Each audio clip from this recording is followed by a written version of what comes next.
miles to Chicago. We got a full tank of gas, half a pack of cigarettes. It's dark, and we're wearing sunglasses. Hit it.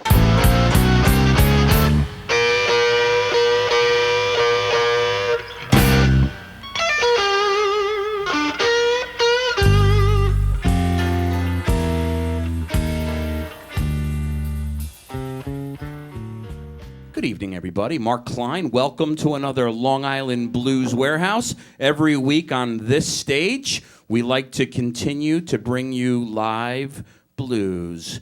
This week's featured artist on the stage with us right now, the JD Blues Band, Long Island's own. We're going to start with you, John Judd, lead guitar. Nice to see you, my man. How you doing, Mark? Welcome to the show, man. Good. Had a lot of great buzz about you around the island with what you do and what you're all about. You've been playing on the island for, what, 3 decades now? Yeah, a long time. You don't look old enough to be playing for 3 decades. I'm going to take your word for it. Yeah. But I'll tell you what, we're about live entertainment, John. We want to get into a tune immediately. We'll come back and chat with you fine players. What are we doing first? She's into something. You good to go? Yep. Right here on the Long Island Blues Warehouse, please welcome the JD Blues Band. Stepping up fingers makes a dog wag his tail. Whistle from a voice makes a train jump the rail. Take her to a racetrack, show her face. Hoping ain't won in years, comes in first place. You know she's into something. Yeah, yeah, she's into something. She's into something. You should be into something too. About a week ago, now she met a man, whole lot of dough. He's rich, I seen the money. All she had to do was call the man, honey. Well, she's into something. Yeah, yeah, she's into something. She's into something. You should be into something too.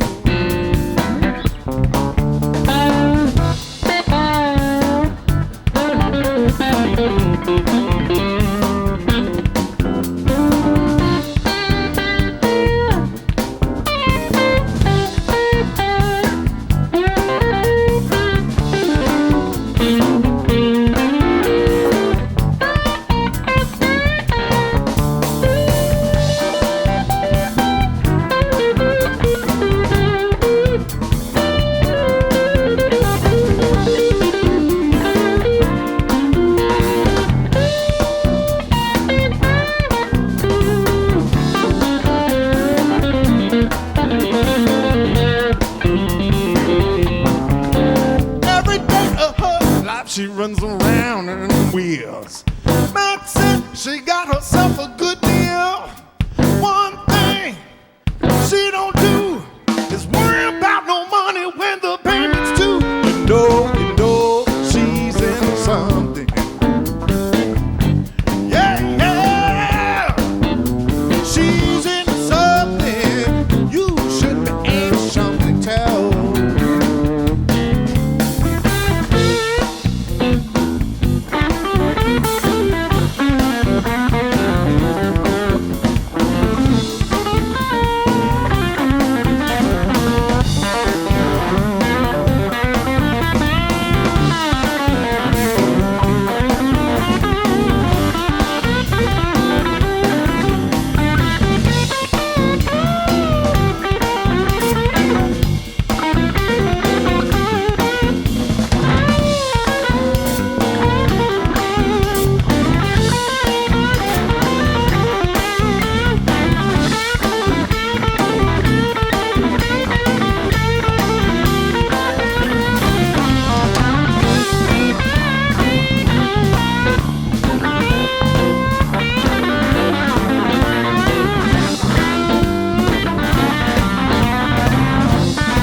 says she got herself a good deal. One thing she don't do is worry about no money when the payments due. You know, she's into something. Yeah, she's into something. She's into something. You should be into something too.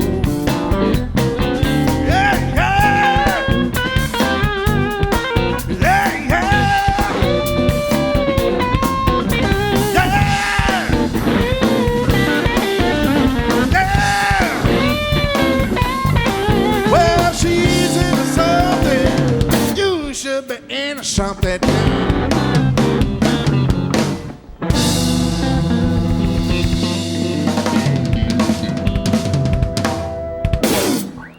Oh, yeah. This week's featured artist, the JD Blues Band. John Judd.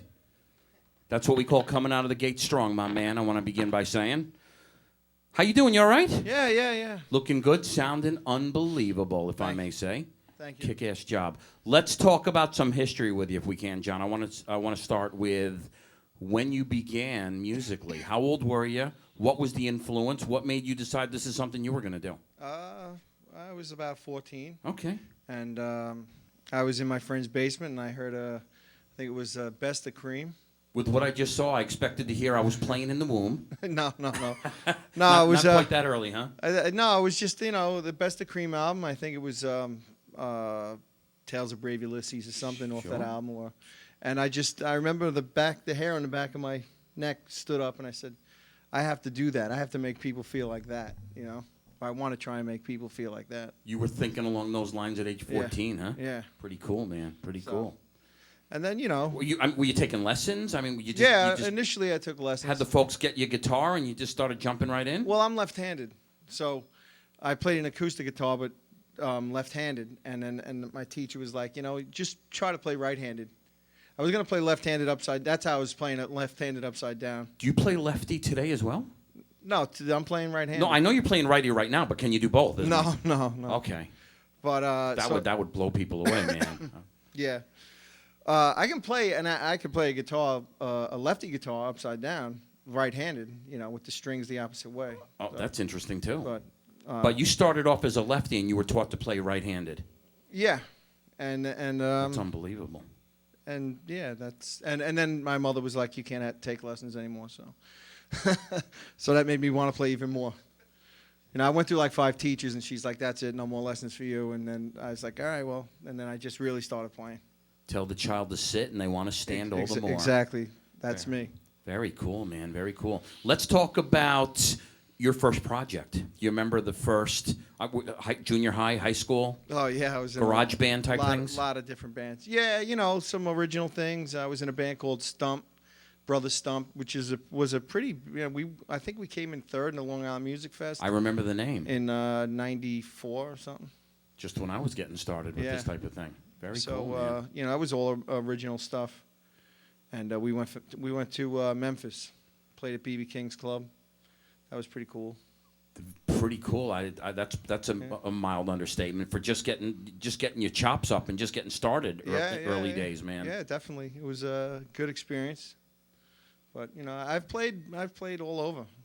So all over. Yeah, you know, all over. Not just Long Island. I mean, Durand and I, we used to run the jam at Kenny's Castaways in New the York city. City, sure. And Chicago Blues, right? We did Chicago Blues on Dan Lynch. There were 4 of them, I think. Yeah. Were there 4 Dan Lynches? Yeah, the main one. Yeah, we used to play there. I still have the 8-ball from the pool table when they closed. I took that. I thought you were going to say something else. Yeah. No, well. Anyway. Very cool, though, man. Very cool. Great history. Great beginning for you, my man. Yeah, Great beginning. I say we jump into another tune. Let's keep it moving. Yeah. We'll continue the John Judd journey with you and some of these other fine players. What are we doing next, John? What are we doing? I've been a fool. You good to go? Yeah, sure. Once again on the Long Island Blues Warehouse, we're going to keep it moving with the JD Blues Band.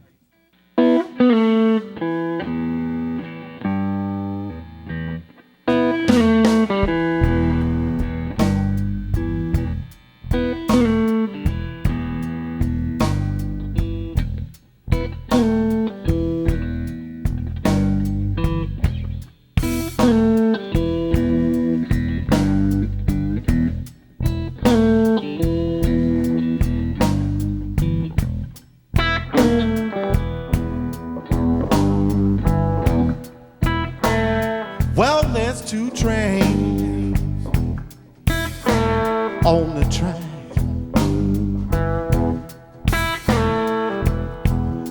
Neither one of them going my way.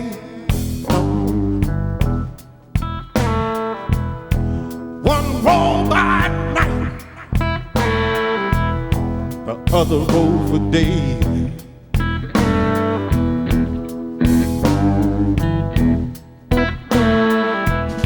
Show enough it do. Well,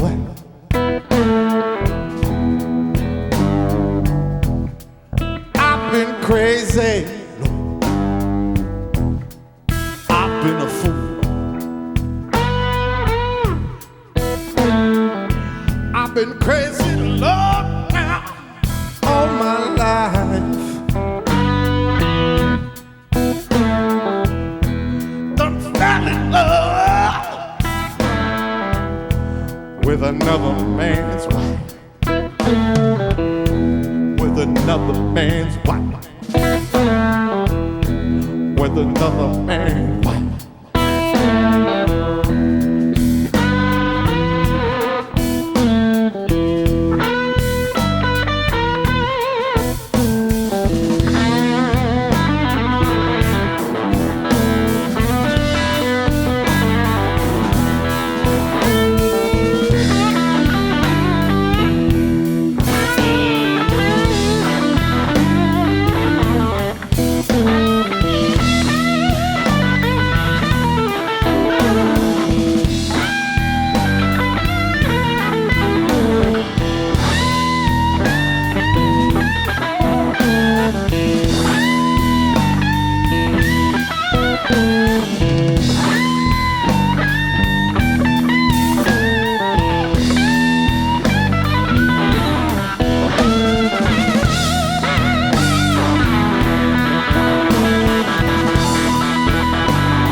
Somebody help me with these blues. Somebody help me, Lord, now with these blues.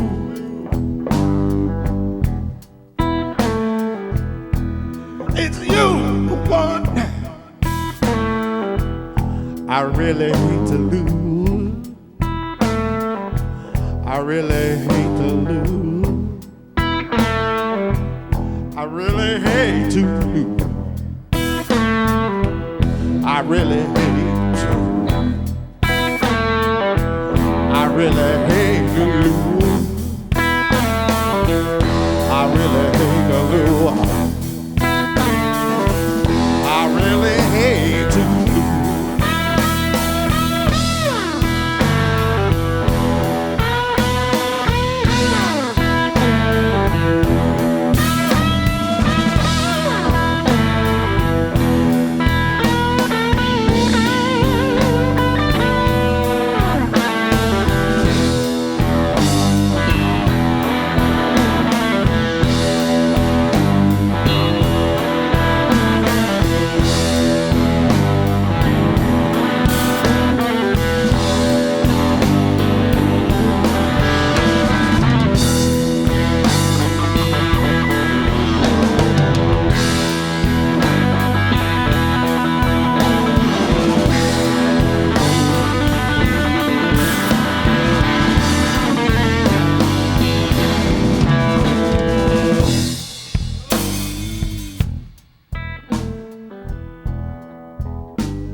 Hi, this is Rich Morton from Stony Brook, Long Island Children's Hospital, and you're listening to Long Island Blues Warehouse.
Down in New Orleans, in the gin, it wouldn't deal now for the 50 gin. Put that boy, bottle of wine. He took that boy, but yes he did, for $1 and a dime. And what you talking about? Fire on the bayou. Fire on the bayou.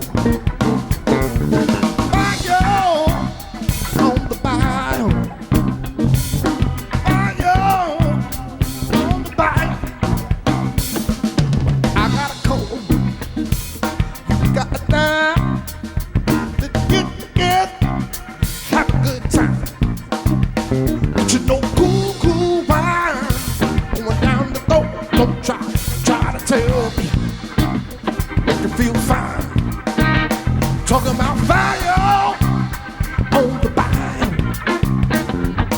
Fire on the bayou. Fire on the bayou. Fire on the bayou.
ride or die.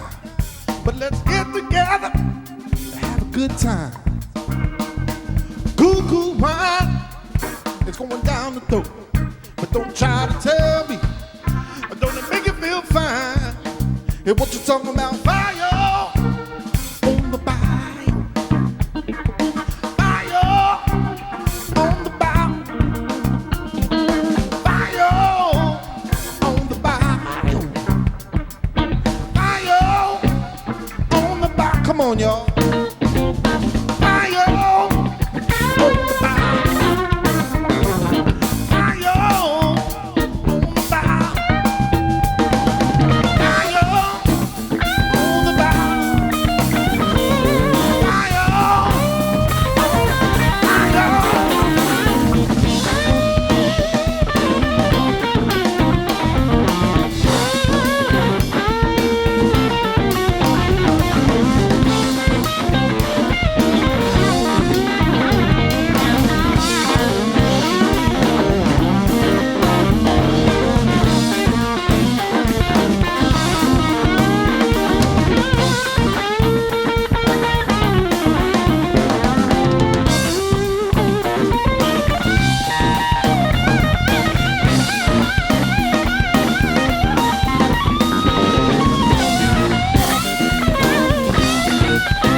Lord have mercy. Unbelievable, gentlemen. Unbelievable.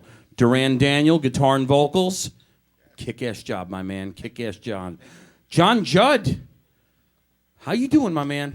I'm better now. I lost about 6 pounds, and I got about, I don't know, 12 or 14 degrees hotter in here since that last batch of tunes. Unbelievable, my man. Thank you. I want to go back 30 years ago when you were just getting started.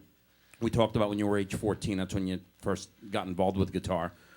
What kind of practicing were you doing at that age? Were you like locking yourself in the room like 20 hours a day, 6 days a week, just like practicing scales and stuff? No, I never really. That wasn't my thing. I was more like, was more concerned with like the touch, you know, like getting the right vibrato.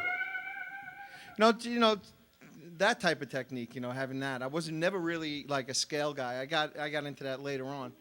And I wanted to have a good foundation because that's what I really like. I love the blues, you know. At age 14, you were digging the blues? I know we talked about the Cream thing with Clapton and stuff. Oh yeah, no, because after that, and then I went back and I wanted to know where that came from, you know. And I you know, B.B. King and Albert and Freddie, Albert Collins. The whole King family, man. Yeah. Sure. And all, you know, all the other guys, Robert Johnson, and but you know, I would say out of all of those guys, Freddie King probably was Grab you the hardest. Yeah. Great guy to latch onto and yeah. just take a serious interest in this type of music, man. Definitely. I can't believe at such a young age you were that heavy. But watching you do your thing, I can understand. Right. Just the intensity and the raw emotions that come out of you, man. The soul it just oozes out of you. And what a tremendous, tremendous talent and another tremendous contributor to blues here on Long Island. So we thank you so much for that, man. I enjoyed the hell out of that. That was awesome. All right. Well, let me mention there was another guy when I was very young, a guy named Bob Cadway. He was a Long Island guy. Say it again, Bob who? Bob Cadway.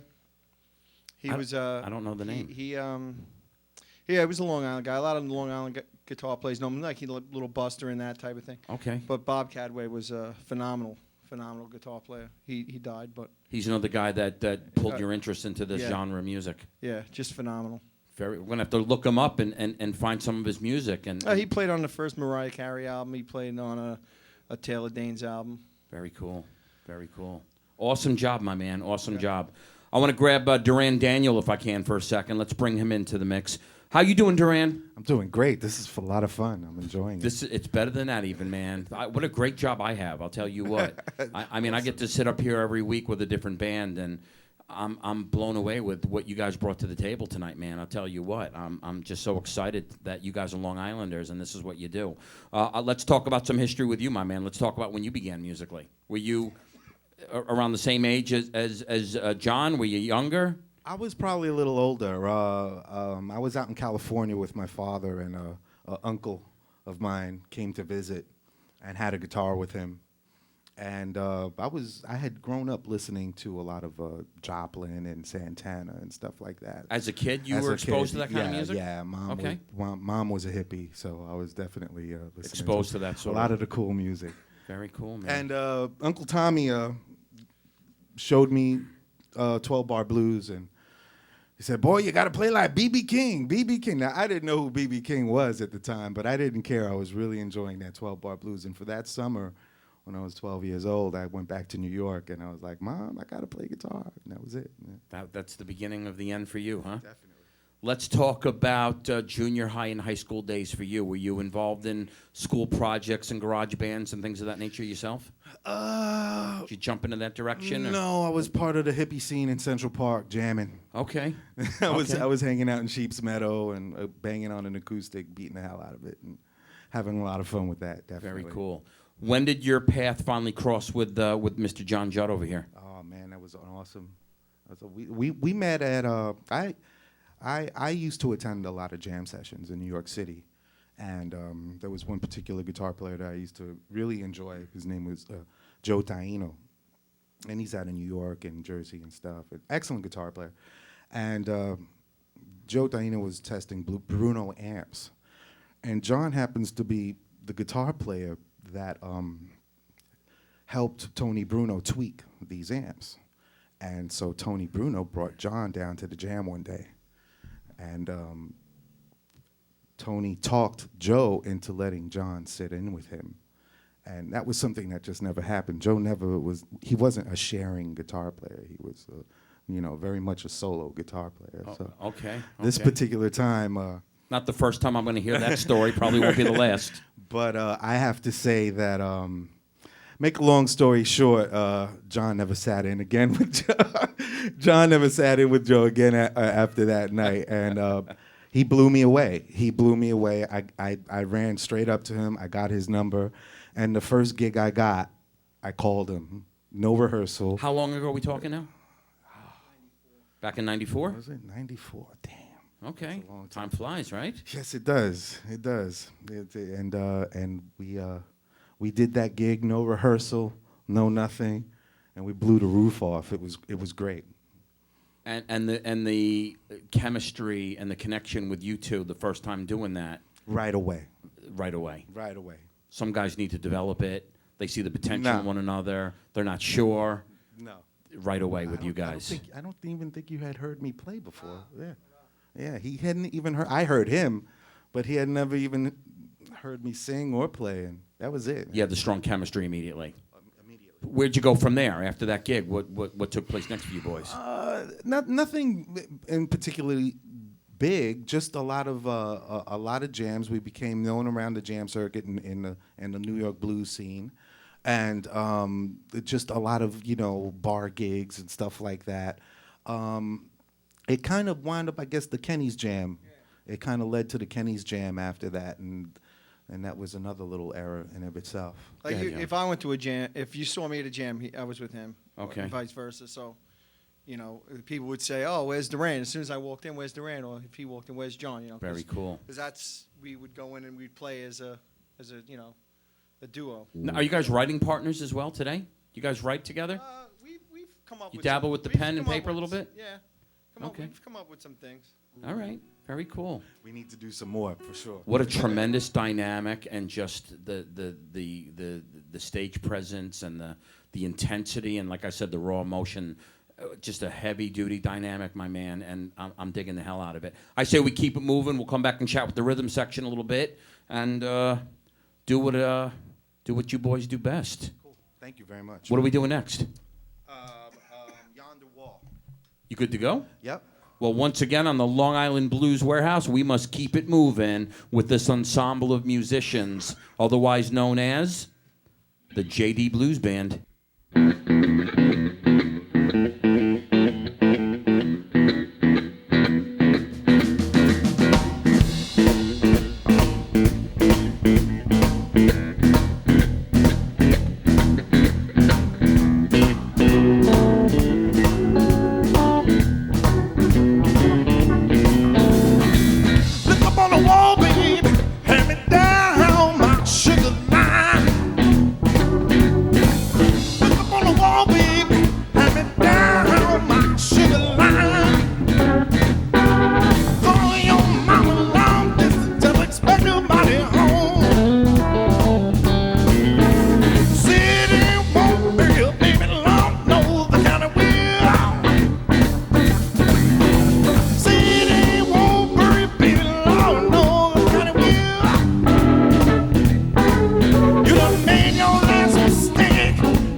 Tell her expect your body home.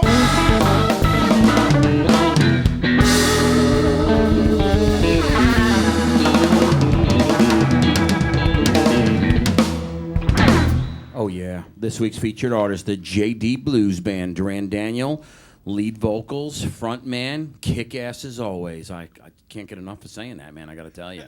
I want to grab on the bass, if he'll head up to his mic there, Mr. Nick Pinto for a second. Holding down the bottom end real well, I want to begin by saying. How you doing, Nick? I'm all right. How you doing? Where are you from, man? I'm from Long Island as well. What town? Seacliff. You're in Seacliff. I do. You look very familiar, man. Okay. I don't know if I've seen you at jams or America's Most Wanted, maybe. possibly. The post office on the wall? That's right. All right. Well, I knew you look familiar. Let's talk about the history, man. Let's talk about when you began. I started playing bass around 12 years old. What got you started? You know, it's a little hard to remember right now, but I think I had some cousins who, one was a drummer, one was a guitar player, and they always needed a bass player. Okay. So they just handed to me and made me, just taught me whatever I needed to play. Were you into it in the beginning? I was. I loved it. You built a passion for it early. I absolutely did. Okay. And they started to teach me Dazed and Confused by Led Zeppelin. Nice. And that pretty much did it for me. I took some lessons for about 6 months and then got tired and just locked myself in a room and learned every song. How old are you at this point in your life? Now I'm 41. No. When this was when this taking place. When that was going on. About 13. Okay, about age 13. Yeah. Very cool. And, I mean, you know what? I mean, when I was 13, for me, it was Roy Clark on Hee Haw with the banjo. And Dad was like, well, if you want to do that, we'll get you an acoustic. You learn the acoustic, we'll get you a banjo. Right. And after 3 weeks of the scales, do with the guitar teacher, and my friends out front playing, I wanted to be out front playing with the kids, with the neighborhood kids. That's right. So I couldn't. You were another guy, a self-starter that could discipline himself at an early age and just sit there and really just practice it and do it. Just play, yeah. I loved it. I loved it. The music was phenomenal. It still is. I mean, Led Zeppelin, God, what else?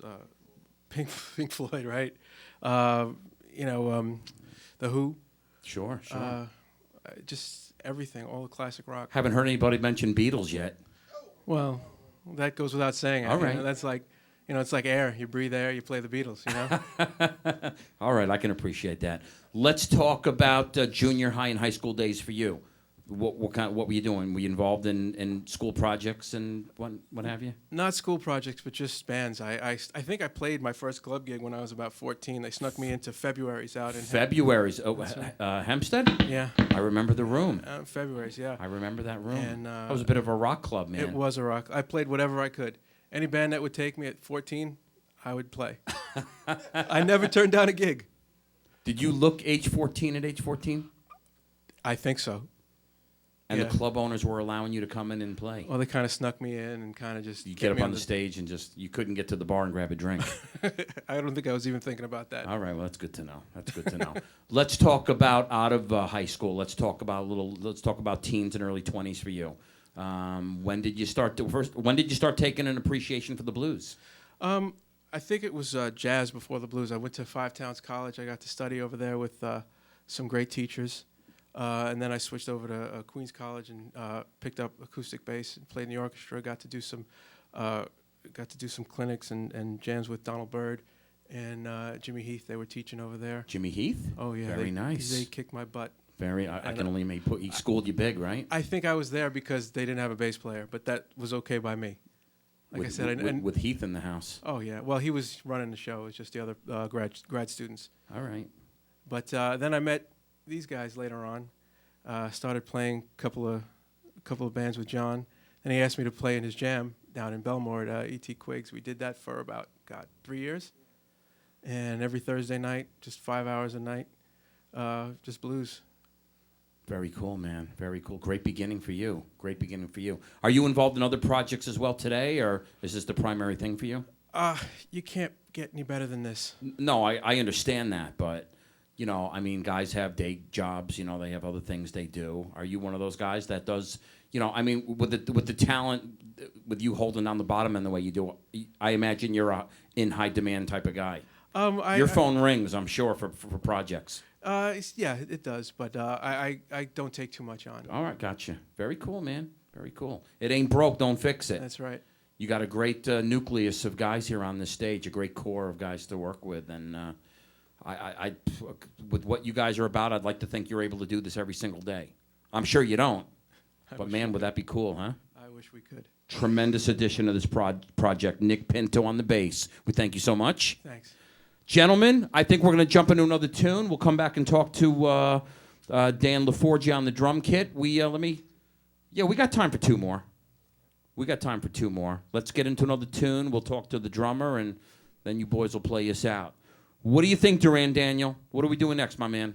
We're doing a thing by Professor Long here from New Orleans, Hey Now, Baby. You good to go? Once again on the Long Island Blues Warehouse, we're going to keep it moving with the JD Blues Band. Let's do it.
the sun was shining bright.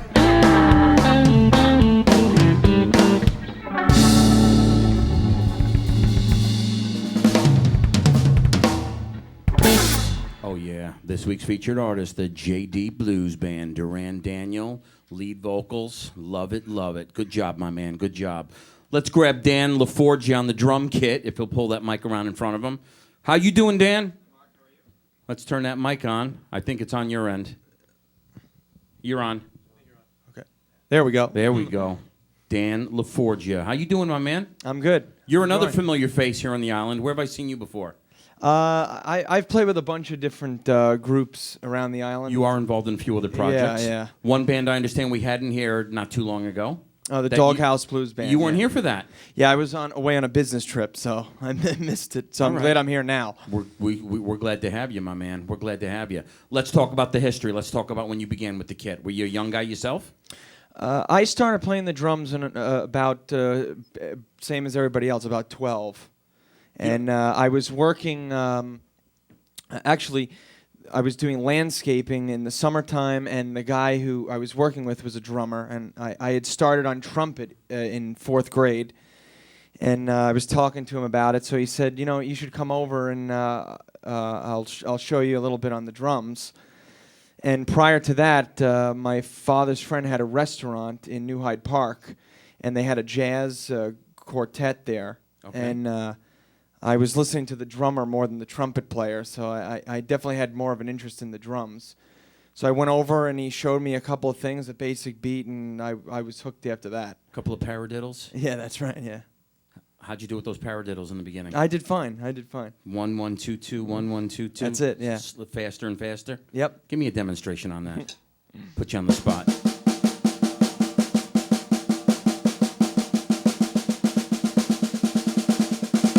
Nice, nice.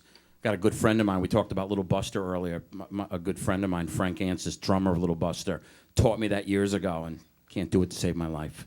Well done, my man. Well done. Had to mention that. Let's talk about what you were doing out of high school musically. What were you doing 18 and 20?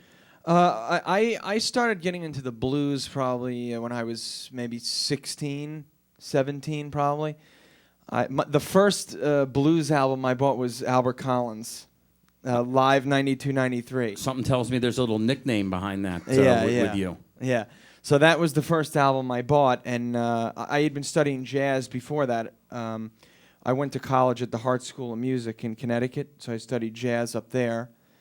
And but then I got into the blues a little before college, and that was the first blues record that I really heard.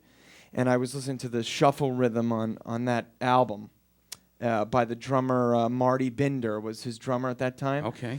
And that beat really, I was intrigued by it because it combined like jazz and rock together. So it was just a nice groove, and I started working on that, and then incorporating all the other things that I learned. And I just like that the blues, there's a lot of soul involved and a lot of feeling involved in it, so that's how I got hooked on that. So. Very cool. Do you do other projects today other than this ensemble? Are you still working with the Doghouse Boys Yep, today? I still work with them. I do jazz gigs. I also play guitar, so I do some gigs on guitar. So trying to play as much as I can. That's it? Just guitar and drums? That's it? Yeah, that's it for now. Slacker. Very nice, my man. Very nice. You a great addition to this thing, man. To any project you're involved in, I imagine. I haven't had a chance to see with the Doghouse Boys yet. Love those guys. Yeah, we actually I've been playing with Gary Sellers, and we just won the As well. Yeah, we won the IBC Blues International competition. Blues Yeah, competition. We're going down to Memphis. You're going to represent Long yeah. Island in the electric. No, on the drums. No. Gary Sellers in the electric. Yeah, right, There's right. electric and there's acoustic. Yeah, this You're is going to be in the electric. Gary Sellers electric. That's right. Representing Long Island in the big IBC. Yep, down in Memphis in February. Yeah, February. Very cool, man. Look forward to checking that out too. Hearing about that. You guys are gonna give Memphis a run for their money with Gary Sellers on that project. We're gonna try. I'll tell you what. Having these guys be a part of something like that, what a tremendous representation you guys would make for Long Island on that. You guys ever enter that contest? The competition? It's fixed. It's fixed. I have no comment. I have no comment on that. But Dan LaForgia, tremendous talent, my man. Keep going strong. Keep going strong. You boys are going to play us out. Before you do, I got to thank, of course, Durand Daniel, right over there on guitar and vocals. We got to thank Nick Pinto on the bass. On the drum kit, we got to thank Dan LaForgia. And last but certainly not least, if you'll look up in this direction, Mr. John Judd, lead guitar. Thank you so much, John. Had a kick-ass time in here with you boys. Look forward to seeing a lot more of you. Is there a website people can go check out what you boys are doing? Anything? No. Nothing right now? There will be soon, I hope. I'm going to be on the lookout for that, I'll tell you what. Please remember to check out EKO Studios at ekoproductions.com. They are the official studio of the Long Island Blues Warehouse. I forgot to show this little guy. I don't know why they handed this to me. Is there a resemblance? Is that what's going on here? I need the hat and all right, next time. You boys are going to play us out. What are we going to finish up with, John Judd? We're going to do a Doyle Bramhall tune called Green Light Girl. You good to go? Yeah, it's not a real straight blues tune, but, you know, we want to rock out. No good. Change it up, man. I'm teasing you. Looking forward to it. Please say goodbye to this week's featured artist, the JD Blues Band.